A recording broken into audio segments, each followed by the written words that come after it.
to A Well-Designed Business. My name is LuAnn Nigara, and I'm so glad you found this podcast. Together with my husband Vince and our partner Bill, we have grown our company WindowWorks from the ground up. So I know and I understand the challenges you face in running your interior design business. I also know that your talent alone isn't enough to ensure your success.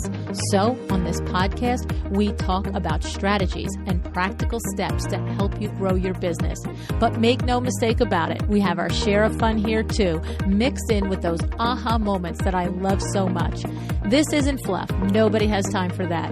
Whether you are a new interior designer or a seasoned designer, I am here to help you create and to manage the kind of interior design firm that you dream of. It's straight talk and it's action. Are you ready? Let's get started. Hi, welcome to A Well-Designed Business. It's WTF, Window Treatment Friday. I have to say, when Vita and I started the WTF episodes, our intention was to give information, resources, and confidence to interior designers to add window treatments to their businesses. Somewhere along the line, we got a little muddled, and we found ourselves that sometimes we were speaking to interior designers, but sometimes we were speaking to our window treatment colleagues. So Vita and I realized that in trying to speak to both audiences, we weren't consistently or clearly showing up for either of you. So I have big news. I'm launching a new podcast called Window Treatment for Profit. If you're a window treatment professional and you're listening, of course, I certainly would like you to continue to listen to this podcast. But for sure, please join me there. Vita and I will continue our WTF series here with all the info for you designers, and she will be doing weekly solo shows on the Window Treatment podcast, sharing all of that insane efficiency and productivity that she has swirling around in her head so that our window treatment colleagues can duplicate it, okay? Look for this new podcast launching at the beginning of April 2022. Okay. Now, Vita and Kim's weekly WTF Live is still going strong every Friday at 9 a.m. Eastern on Facebook and Instagram. So please make sure you check them out over there. On Facebook, it's at facebook.com/WindowWorksNJ. And on Instagram, you'll find it through Vitalia Inc. And don't forget, if you love all of this, but you want even more in-depth information and instruction, Vita also brings her wisdom and systems to LuAnn University. In her class, Scaling to Your First Million, she teaches you how to position your business for profitable scaling. This 6-week live taught class includes specific processes, workflows, and templates to set you up for success. If you're interested in this, check out LuAnnUniversity.com. Registration for our next semester opens on March 22nd, 2022. All right, today's show. Vita and I understand the power of proper pricing of everything we sell, especially the window treatments we sell. Pricing makes all the difference when it comes to the profit in your business. So we have put together a 3-part series of WTF episodes dedicated to giving you the ins and outs of how to price your window treatment projects the right way. Today is the first in a series, and we're talking about margin versus markup. Now, this conversation about margin versus markup is business 101. It doesn't matter if at the end of it you're talking about a window treatment, a sofa, or anything else. So this is for all of us, all right? We're diving into the math, the formulas you need, and the why behind understanding the math. Today is one of those sit and focus kind of episodes. You can take notes, walk through the formulas, and I hope commit to understanding them. But don't worry, if you're like me and you don't really enjoy the math part, we're going to show you how to understand what the numbers mean. And Vita put together a goodie for you, a cheat sheet that guides you through the pricing so you don't have to always sit down and do the math. Yay. Okay? And you can get that by going to LuAnnNigara.com/goodies. All right, now let's get into this first part of this amazing series.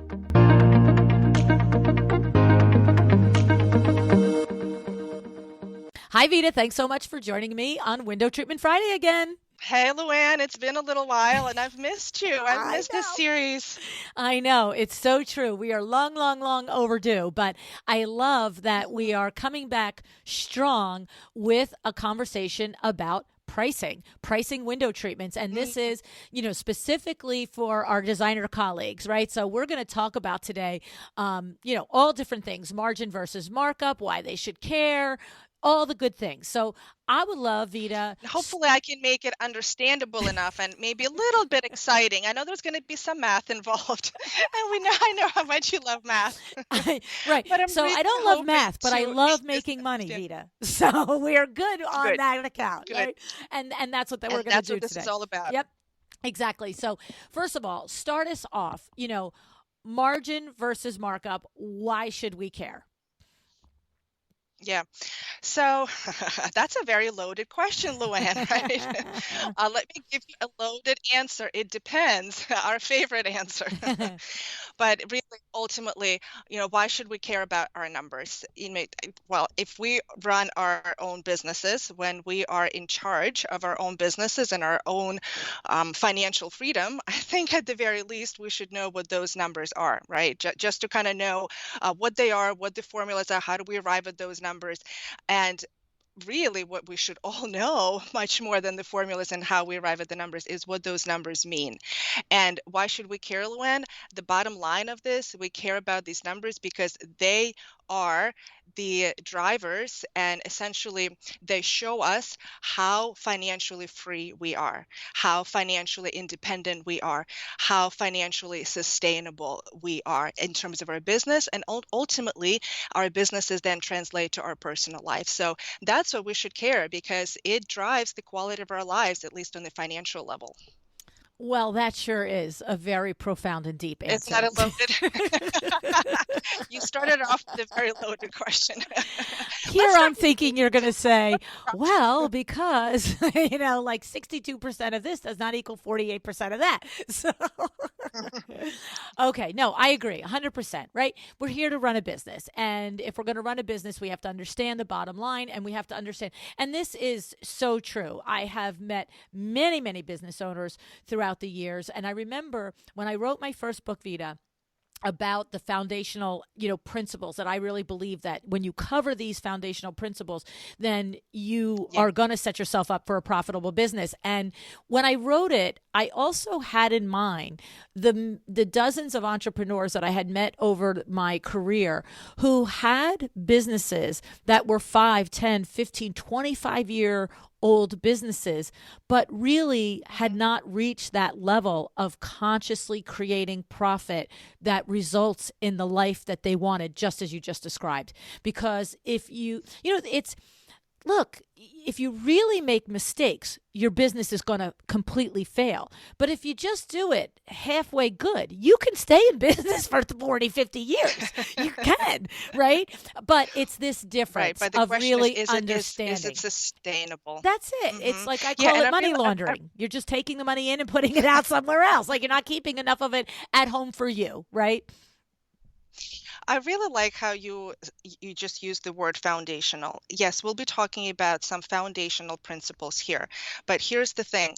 I go back to these foundational principles quite a bit, to be honest. Yes. And even though I may have a business education and I have 20 plus years of business experience, first corporate and then running my own business, really understanding these foundational principles, I think, is truly the key. And I have to bring it over to even a different part of my life. I do a little bit of ballroom dancing. Yeah. And so I love going to competitions and watching true competitors, like professional competitors, compete on stage. But I love getting there just a little bit before the actual competition starts, because that's when these professionals, that's when they practice. And can I tell you, LuAnn, a few years ago when I first I was like, somehow they opened the doors early and I was able to get in, or maybe sneak in. I can't remember exactly. So I'm sitting there way in the back watching these professionals practice, and they don't practice their whole routines. They don't practice even parts of their routines. They're practicing basic steps, basic cha-cha walks, basic Roomba walks, basic stuff. And those are the people, they dance for a living. Yeah, they're burning it on their brain cells. They're burning it on their brain cells so that they can do it without thinking. Exactly. Right? Muscle Memory. That's right. Yep, That's right. yep. So basics truly are key. Yeah, that no, I love that concept because if there's a particularly difficult or tricky exchange, if they know that I got 90% of this locked down and I don't have to think about it, then that 10%, my Yeah. brain is free to like, here comes that crazy step coming up. I got this, right? Right. I can picture that because it's like me when I do my keynotes. Yeah. It's like I know 80% of it inside, outside, backwards, forward. And the 20% I kind of adjust for my audience. Am I talking to all designers? Am I Right. talking to builders? Am I talking to who am I talking to? But I can go in and out because that 80%, I'm not thinking about it. I've practiced it. I've done it 1,000 times. It's Exactly. good. And I love that. And that's the Exactly. same with business is what you're saying is have the basics nailed Yep. down for the hard days so that, something that really happens in your business that's challenging, you're not now the whole floor is shaking under you, right? Exactly. When it needs to be so burned into your muscle memory that you don't have to constantly recall it. Your brain recalls it automatically. Exactly. Love it. Love it. Okay. What I want to really talk about today is the difference between markup and margin, to make people understand what a multiplier is and how that relates to markup and to margin. And then ultimately, yes, I would love to finish it. Okay, so we know the formulas, we know how to get to all of those things, but truly, why should we really care? Like how does it help us run the business? What does it really mean? Okay, so I have the formulas, I have them down to burnt into muscle memory, brain muscle memory, but what does it really, how does it really translate into business decisions for me? Okay. So the very first thing is, let's talk about the definition of markup. Markup is by how much the cost is increased to arrive at a retail price. So let's just take a very, very simple example. Let's say you have a widget or a window treatment. Actually, no, window treatment would never be that inexpensive. So I just want to keep the numbers super um, small and simple. So let's say you have a widget and it costs you $4. And you are trying to figure out by how much you want to increase this $4 in order to arrive at a certain retail price. So let's say your retail is $10. The formula for arriving at a markup is retail price minus your cost divided by your cost. So in my very simplified example, it would be a $10 retail price minus $4 cost, divided by $4 cost. So it all starts with that numerator, which is what we have at the top, which is the retail minus cost. And that's where the first, I think, area of confusion comes in a little bit. For both formulas, both concepts, whether it's markup or margin, we start the formula with the same numerator. It is the retail price minus cost. Okay. So for this markup, the $10 price minus the $4 cost, we arrive at $6, and that is the gross profit. So in both formulas for markup and margin, we always start at the top of our formula with gross profit. So in this simple example, our gross profit is $6. And let me actually step back a little bit more. What is gross profit? What is profit, right? It seems like it should be super simple.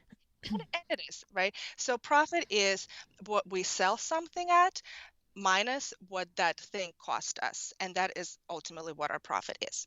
Where I do see some designers stumble a little bit is in the difference between the gross profit and the net Right. profit. Right. The gross profit is, it refers to those businesses that sell product.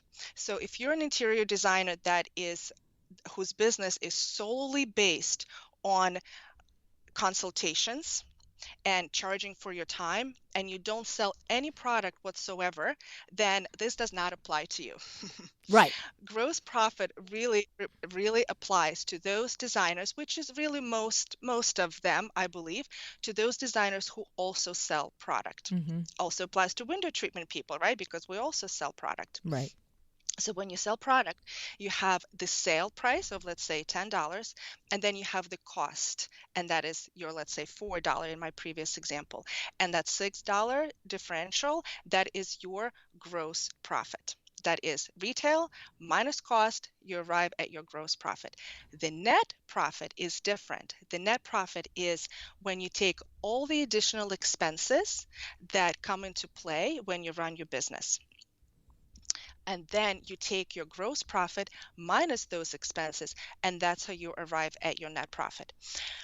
So I just wanted to put that aside for a second, but I wanted to make this simple distinction, nonetheless important distinction, because it is that gross profit number, that $6, that is the same in the two formulas for the markup and the margin. Okay. Okay. So do you want me Well, there's one thing I just want you to go back and clarify. So when you were doing the formula for markup, you said it's the retail amount, which is $10, minus the cost, which is $4, equals $6 divided by the cost again, I thought you said. By the cost. So exactly. So 6 divided by 4. It's 6 divided by 4. That is your formula for markup. Exactly. Okay. And so what is that number? Because there's not a chance I could do that on my head. Right. So the 6 divided by 4 is 1.5. Is 1.5. Okay. And then in order to express it in percentages, we just multiply it by 100. Okay, times so 100. 1.5 times 100 is 150%. Okay, because we never did get to that. That's the markup is 150%. That is the markup. Exactly. Okay. That is your markup, 150%. Exactly. Okay. Now, before I move to margin, I actually want to kind of take an important break here to talk about what the multiplier is, because that's the next area where I see designers and some window treatment professionals as well stumble a little bit. There is a bit of confusion between what is the difference between markup and a multiplier. Mm-hmm. So a multiplier is by how much the cost is multiplied. The markup, if you remember, is by how much the cost is increased. Right. So they're actually very, very, very similar. They're very, very close cousins of each other. Okay. Actually, with one major difference. So let's go back to our formula for markup. The simplified example here, it is a $6 gross profit divided by the $4 cost gives us 1.5. Mm-hmm. Before we convert that 1.5 into percentage. And so where the stumble often comes in is that some people think that it is this 1.5 that is the multiplier. Okay. And that is very dangerous, because when you have a $4 cost on something and you think that your markup is 1.5, because that's actually the multiplier, and you just multiply by 1.5, you just get to $6. You don't get to the $10 retail. So inadvertently, some people make a very dangerous mistake, by multiplying by a number that is severely lower than what it should be. Mm. Do you see what I'm saying? Yes. So again, 6 divided by 4 equals 1.5 is really a markup expressed in percentage. That's 150%. But before we express it in percentages by multiplying it by 100, that number is 1.5, and people think it's the markup. I'm sorry, it's the multiplier. The multiplier is actually 2.5. So how is it, one may ask, do we get from 1.5 to 2.5? You don't have to say, I just have to tell you right here. You know that I have been selling for 40 years window treatments, and that I have one of the highest gross profit margins in the industry for window. And I know this through Exciting Windows. Okay. And as you're doing this whole explanation, I'm like, I have no idea. Like, I don't do this the way you're, like with knowledge, right? And I'm like, well, what do I do? I'm like, well, LuAnn, you usually just take your cost and you times it by 2.5 to 3.5. And I'm like doing the numbers. That's right. I'm like, so, and as you're talking, I'm like, so if I take 4 and I go 2.5, I'm like, yeah, I get to 10. I do that. And then I go, sometimes I take 4 and I go 0.3.5 and I get to 14. I'm like, yeah, that's how I do it. And I'm listening to you and I'm like, I wonder if she's telling saying that people should do it 1.5. And then you're like, that's not the number I'm like, oh, see, 40 years I'm learning I'm doing it the right way. Go ahead, Vita. I just You have are, to like share that. and I love that, and I love it that you were doing it the right way, because somewhere probably very early in your journey you were taught that in order to get to a good, He just decent, said, yeah, right this is your margin, number, Lou. Just take Vinny, everything and this times is it your by number. this. Don't Exactly. think, just do. That's why Exactly. I don't know this So, whole back thing. I just do what I do. So, all right. right, So right. how do And you you get know to what? 2.5 as opposed to This, 1.5? Like, how do you know it? How did right. Vinny know it? How do you know that? Well, and the reason we know it is because we understand the basics. Oh, well, We there you understand go. everything that goes behind knowing why it should be 2.5 and not 1.5. And so let me try to explain it to you in the simplest ways I can. And the one of the simplest ways to explain it is to go to a, um, a markup that is 100%. Okay. So let's say we have our $4 cost and we want to do 100% markup. It just seems to be a very easy, simple number that I think people would understand. When we talk about 100% markup, we take the number that we're marking up and essentially timing it by itself. I'm sorry, not by itself, by 2. Or Right. we're adding it to itself. We have 4 plus 4 equals our number, or 4 times 2 equals our number. Right. And that gets us 100% markup, right? Mm-hmm. So with 100% markup, our multiplier was 2. Ah.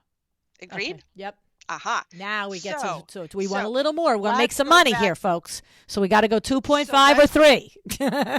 That's right. That's right. So let's go back to our previous simplistic example of a $6 gross profit divided by the $4 cost equals 1.5. That equals our 150% markup. Mm-hmm. So essentially what we need to do is, in order to arrive at the correct multiplier, we take that 1.5 and add a 1 to it. Mm-hmm. Mm-hmm. So 1.5 plus 1, that's a 2.5 multiplier. Mm-hmm. Yeah. I love it. It's interesting. Like I said, and that's the number that Vinny gave you. Yeah.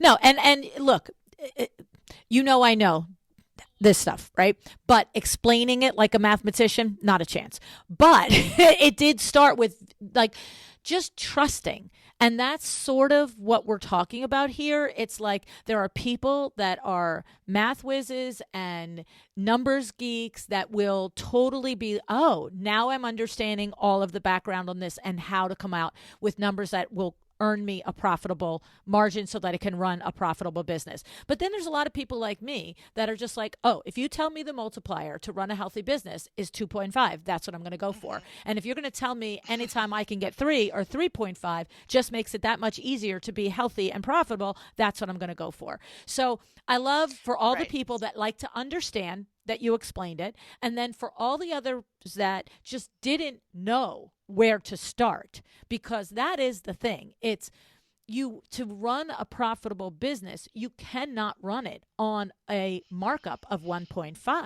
It's like you said, it's not sustainable for the because to your other example is we haven't taken, we haven't, that 1.5 isn't going to support your net profit numbers, right? Because if you only are marking up 1.5, you're thinking, oh, I'm making, $4 on 10, but you didn't pay for the lights yet. You didn't pay for the gas yet. You didn't pay for your business insurance yet. You didn't pay for any of that stuff. So you're really making like nothing because all of that. So what we want to do is we want to put enough profit in our projects to pay for the cost of goods, then to pay for our operation expenses, and then to have some profit to continue to run the business and grow it and build it and whatever that means. I mean, we have exciting Windows members.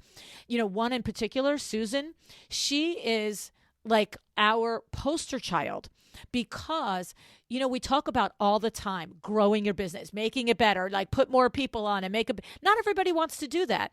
Susan is a prime example of somebody who has over the last 5 to 7 years paid such good attention to her numbers that her gross and her net profit margins are so healthy, and she runs such a good numbers based business that Vita, instead of growing her business and putting on more team and doing the things, you know what she's done?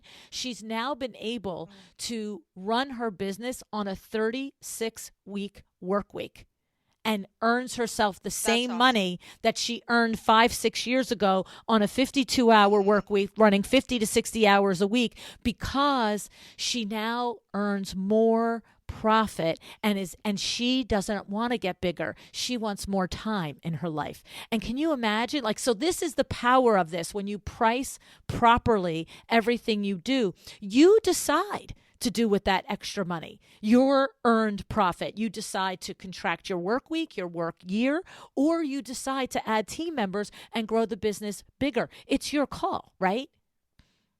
Well, and that's kind of you started off with a very loaded question of why should we Yeah. care?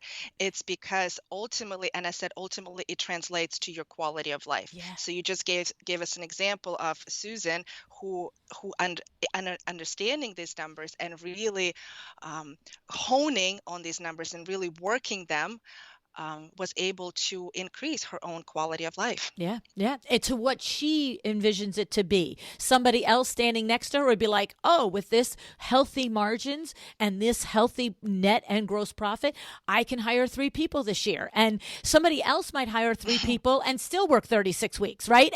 But That's right. the whole thing is that the bottom line is, whether you're like me and you just trust the people who've come before you. I trusted and trust continue to Vinny implicitly. If he tells me this is Yeah. the multiplier you need to do, Yeah. Lou, so that this business keeps running and all the people here get all the things that they need, then I just trust it. But there's other people that do like to understand how you arrive at it, and I love that you were able to break it down and explain it. And I'm hoping that I'm breaking it down and explaining it not so much as a mathematician, but someone who, yes, a self-proclaimed math geek and a spreadsheet geek and whatnot, but also someone who is running my own business Right. day in and day out. And for me, understanding this was very important when I became much more important than when I became an entrepreneur than I was in corporate. Right. And so before I lose us completely on this whole math thing, we talked about markup and we brushed a little bit on margin, but let me just finish the formula for Mm-hmm. margin too. The formula for margin, like I said, starts very similar to markup. At the top, we have our gross profit. And so there was 10 minus 10 minus 4, it was $6. Our gross profit was $6. Now, the difference between markup and margin is in that with margin, we compare that gross profit to the retail price. With markup, we compared it to the cost and mathematically express it by dividing it by cost.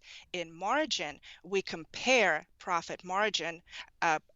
we compare gross profit to the retail price, and therefore mathematically expressing it by dividing it by the retail price.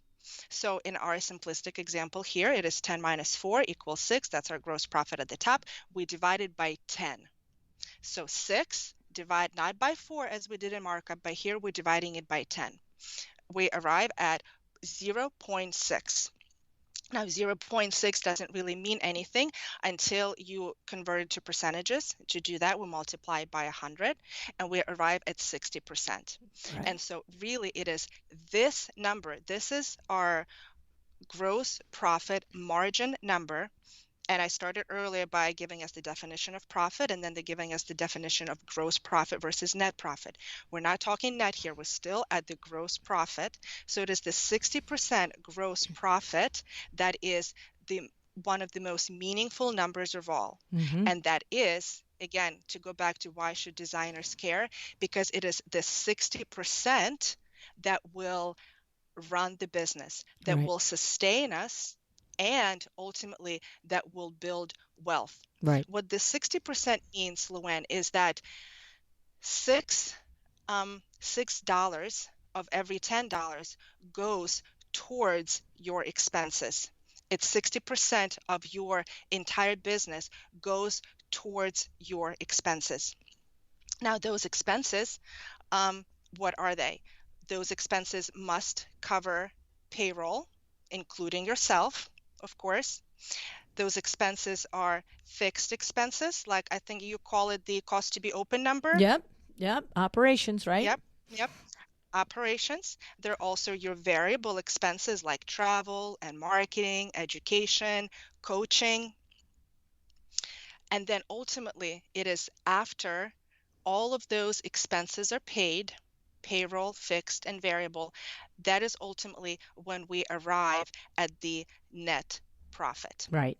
So we started with our revenue or our sales, then we had our cost, then we arrived at the gross profit. Then it is that gross profit that is responsible for covering and sustaining all of our business expenses so that at the end we can have some net profit. Yeah. So again, to go back, why should we care? Why is it meaningful? How do we use this math to know how to better run our businesses? It is this math that enables us, that really makes it possible for us to run our businesses, to cover all the expenses that need to be covered, including our own payroll, ourselves, paying ourselves first. Right. And then at the end, we have that bottom line number, and that is our financial freedom, LuAnn. That is savings accounts that maybe are responsible for vacations.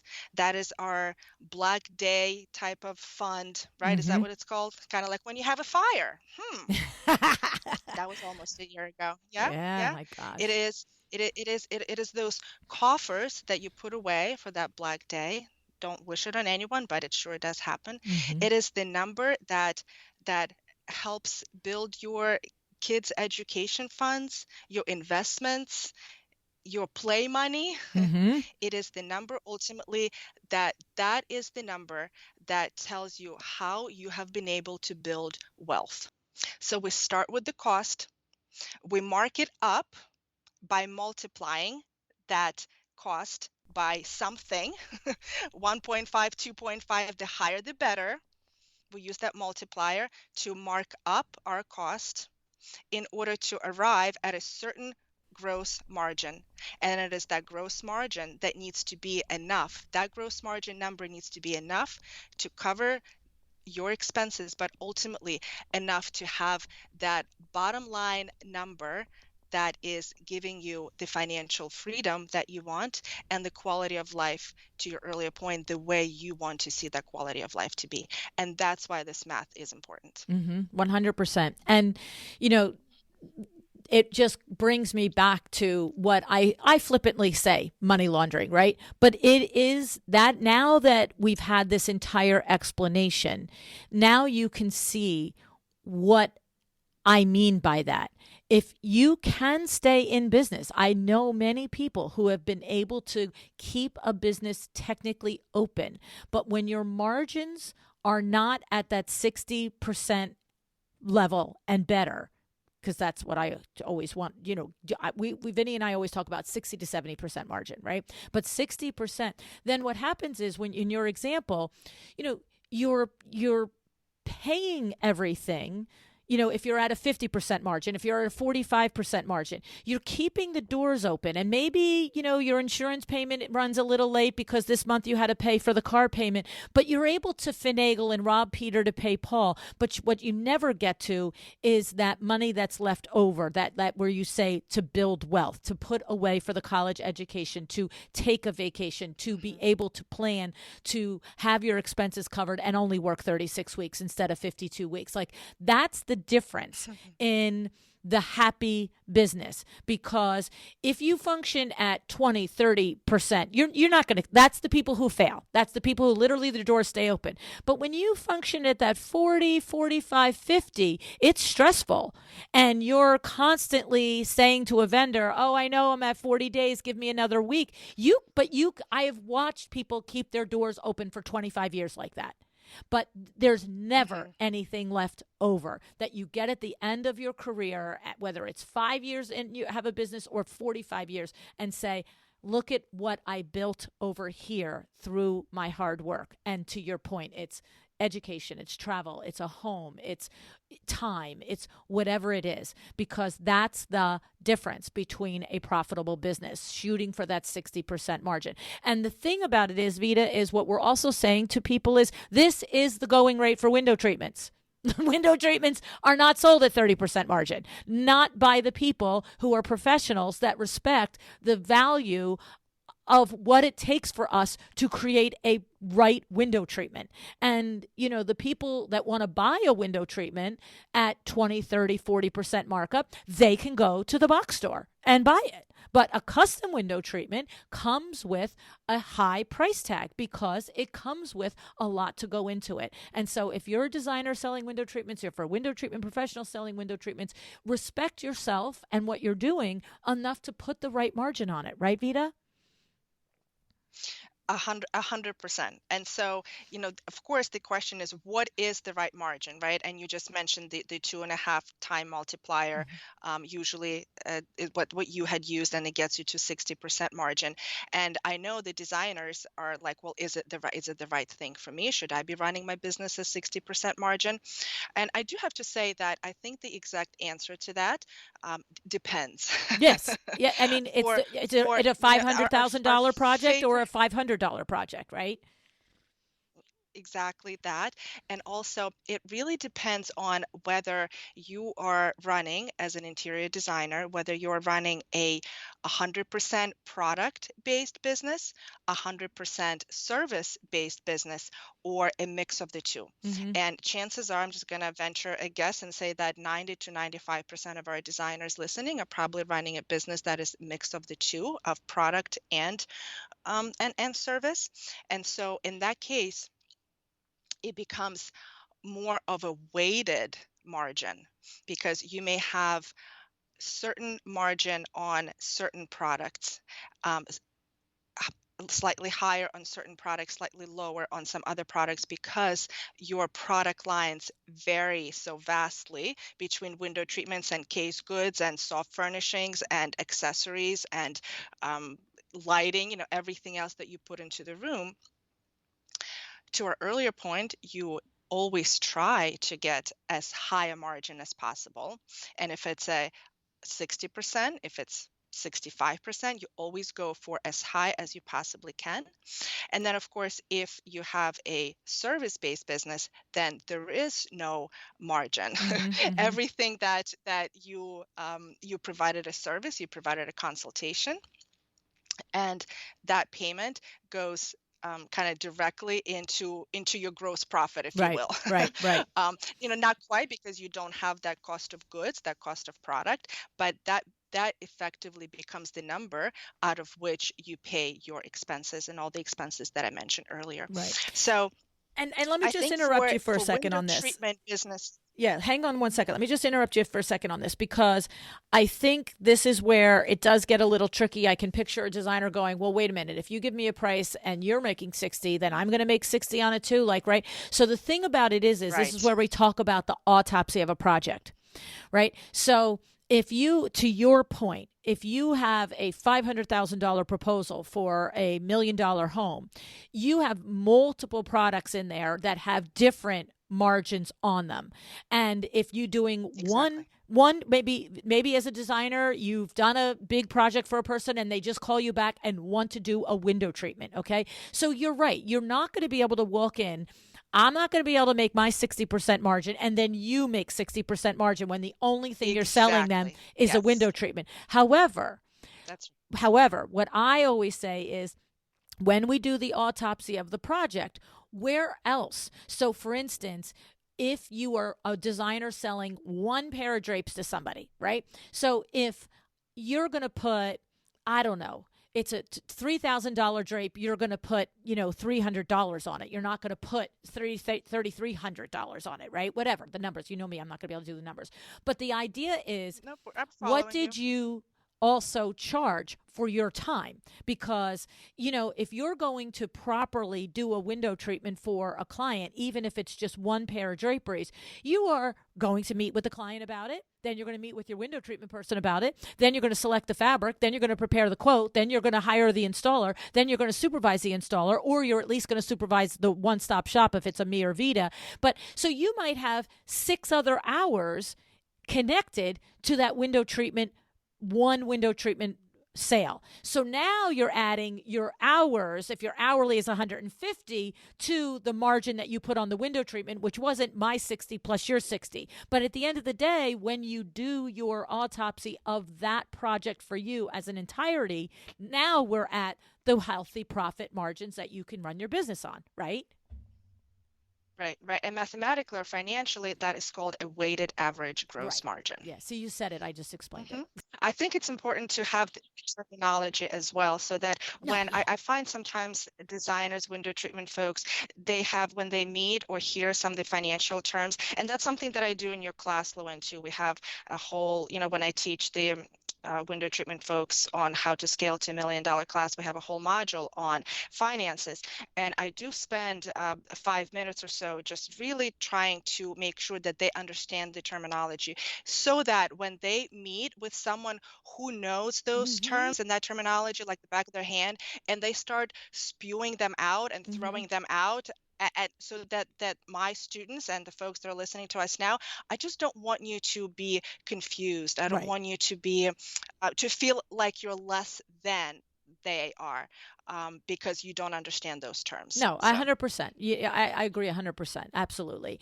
And because look, when I talk about how I just point me in the direction and go, I literally for my entire business life have been married to the numbers guy. So it's different. If I had been on my own from day one, yeah, you can be darn sure that if I had to have my CPA, my bookkeeper, my friend teach me this, I would have been like, I need to like me, Vita. I've been an athlete my whole life. When I went to run a triathlon, I yeah. had to read a book on running, swimming, hmm and and what you call it, biking. Like because you don't know how to do hmm those things. Though, no, I need to understand the things. I'm just at the point, and always have been. I have that advantage. I can't tell you the DMs and the emails that I get that people say, "What if I don't have a VIN man?" Right? So that's what this is about. When you don't have a yeah. VIN man, right? That really you do need to own it and understand it. And so I've just had the advantage of W- watching it work in front of me, trusting and doing and having it work You in front have of me. y- definitely you have been very lucky. I mean, Mm-hmm. it's a wonderful thing to have a husband that understands all of those financials and just kind of gives you the bottom line. So he bottom lined it for you. He said you multiply the thing by 2.5, or the way part, right? Like my partner, my husband, he happens to be a techie, so I don't rely on him for the Mm-hmm. math part or for the financial part. But let me tell you, as soon as my computer stops working, Yeah. the printer is not printing, or some other godforsaken thing happens, I go, honey. Yeah. Well, and the other So thing we asking always for have to help. remember is I started selling for him when I was 20 years old, right? So at Mhm, 20, it's just tell mhm. me what I need to go and point me in the direction. What I would love folks to do, actually, if I kind of like in summary for all of this, there will be a cheat sheet, right? Well, right. You'll give them the URL for what the cheat sheet is. I will provide that cheat sheet, so you guys know that you can go back to this cheat sheet and know exactly, follow the math that I've just explained verbally. For all of us visual people, it may be, or it definitely will be, a lot easier for you to understand some of these mathematical concepts by following them visually on a piece of paper. So just in case you were listening to this episode while you were jogging, or doing laundry or driving, I would definitely highly encourage you to re-listen to it with that cheat sheet in front of you, and really spend half hour. I mean, really invest half hour in yourself to truly understand these basics. Just like that professional dancer before a big competition, all he or she does is practices the basics. This is how much I want you to really understand these basics. You will also see in that cheat sheet that there will be a reference table, and that reference table will have several columns. You will have a cost, a multiplier, a markup percent, a retail price, a margin in dollars, and a margin in percent. And that reference table, you can have almost like fold it and put it in your wallet, just Right. like you do your voting card or your insurance card, and always have it in front of you, with you, so you can easily, very, very easily, um, look up what a certain margin percentage converts to in terms of the multiplier, or conversely, what a certain multiplier means in order to arrive at a certain margin dollar or a margin percent. And then, you guys, this is the best part of all. Invest that half an hour with you, have this reference table, really understand what LuAnn and I are talking about, and then I give you complete permission to put it out of your head. Mm. Right. Right. Like I How's that have. for how's that for permission? It's in a way, yeah, Yeah. exactly. It's like you've understood it, you own it, you know it now. And And just then do see, it. like our brain has very finite capacity, not capacity, but forgetting the word, but like we have so much to remember, we have so Mm. much to do, we have so much to maintain in our brains, we have so much to think about. So I don't want you to constantly do the math in your head. Okay, if I have this cost and my multiplier is 1.7, what kind of I'm getting to a margin of 41%. No, I don't want you to know that by heart. No. I want you to I want you to understand it just like the way we've explained it now, and I want you to have that reference table and be able to look it up.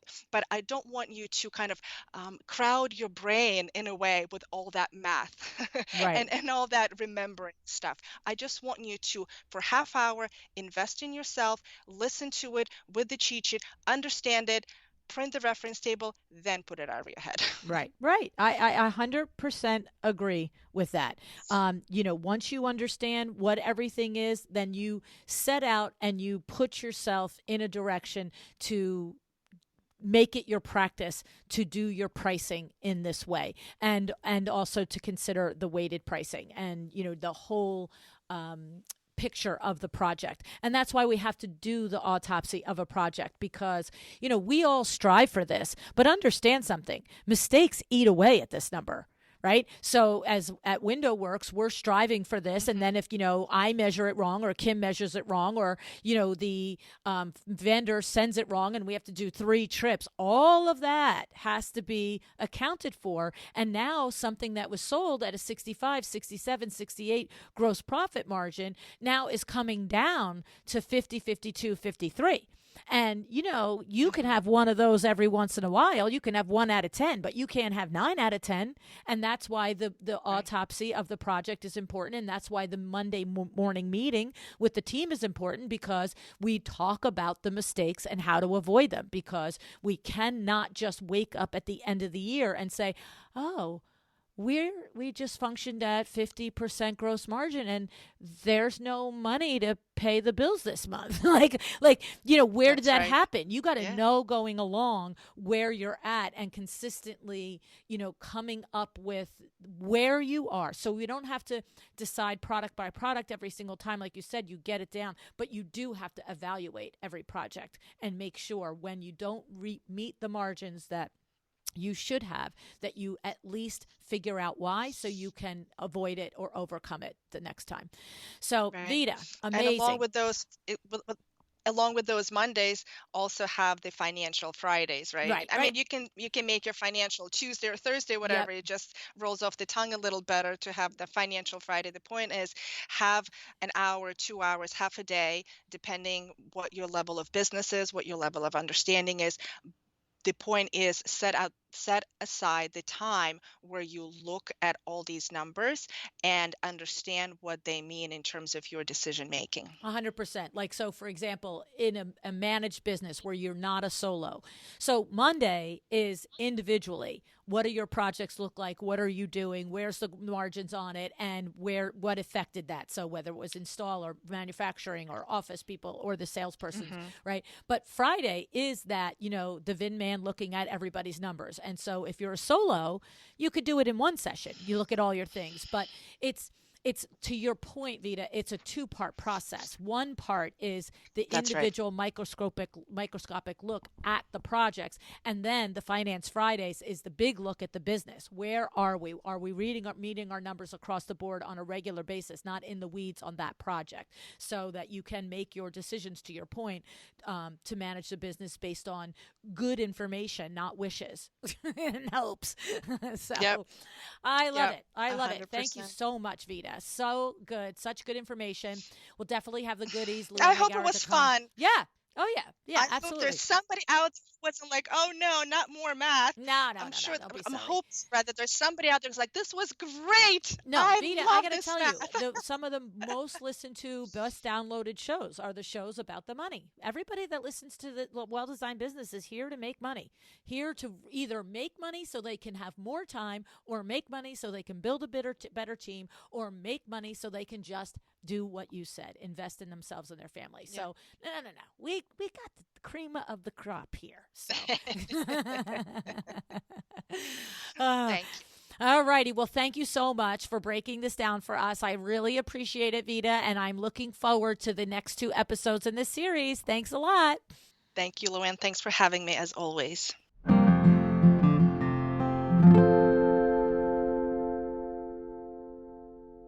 What Vita said about how math gives you insight into your financial freedom resonated with me. You know I don't love math, and maybe you're the same, but this math is our money.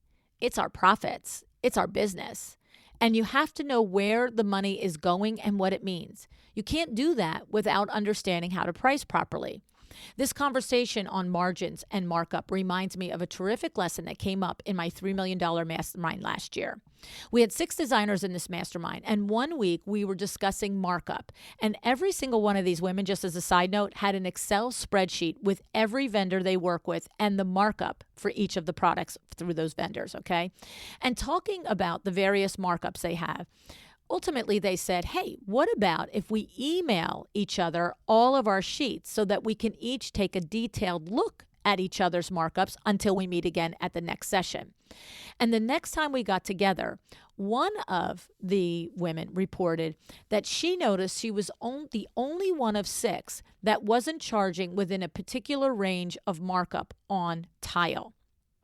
Her markup was between 10 and 15% less than each of the other firms. Okay, so think about it. You are in this group of 6 amazing women. Your businesses are all at the $3 million threshold and up. And you're looking at a list of, a spreadsheet of 50 or 60 items. And you're kind of in line. But then 5 out of 6 are all charging 10 to 15% more than you on tile. What does a smart person do? Well, this woman is a smart person. And she came back the next week and explained that she went in and changed her markup on tile. And she also took the step to research how much tile she had sold in the previous year and what the price would have been if she had the markup that everybody else had. And she reported that she would have earned $17,000 more with the higher markup. Do you know how huge this is?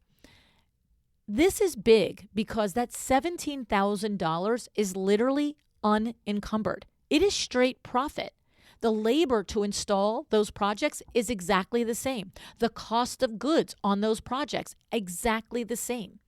That $17K can go to owner's pay, a part-time employee, rent on a studio, personal or business development, anything.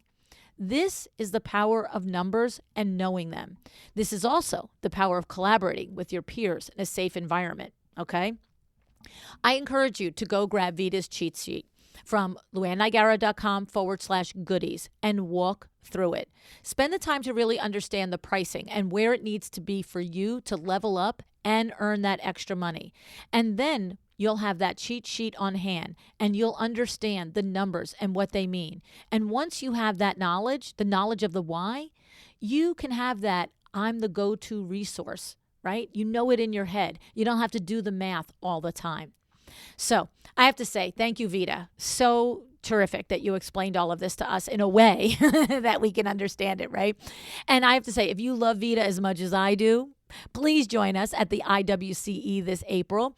The WCAA, the Window Coverings Association of America, has put together a panel with Vita, Sarah Brennan, and Roger Megalis, which I'm going to moderate. We're going to talk about the relationship between the designer, the workroom, and the installer. And as a reminder, guess who is keynoting at the IWCE? Corey Damon Jenkins. That's right. So if you don't come to see us, come to see him. Right? And a side note, our Exciting Windows Conference follows the IWCE. So if you'd like to spend the following few days with me and the Vin Man and our EW crew digging deep, deep, deep into your business and trying to help yourself and others figure out a better way to build a better business, then I invite you to go to excitingwindows.biz/conference. All right. Thank you, Vita, for another fabulous WTF episode. We'll be back next month with part 2. Stay tuned. Thank you so much for listening. Decide to be excellent. Thank you so much for joining me again today. This podcast is a production of WindowWorks, your resource for custom window treatments and awnings. To learn how we can help you on your next interior design project, go to www.windowworks-nj.com. And if you're interested in working with me on your business, either through masterminds or one-on-one coaching, or you want to know how to get my book, The Making of a Well-Designed Business, or you just want to know what's going on in the podcast land and where I'm going to be, all of that is found at LuAnnnigara.com. Thank you so much. Have an excellent day.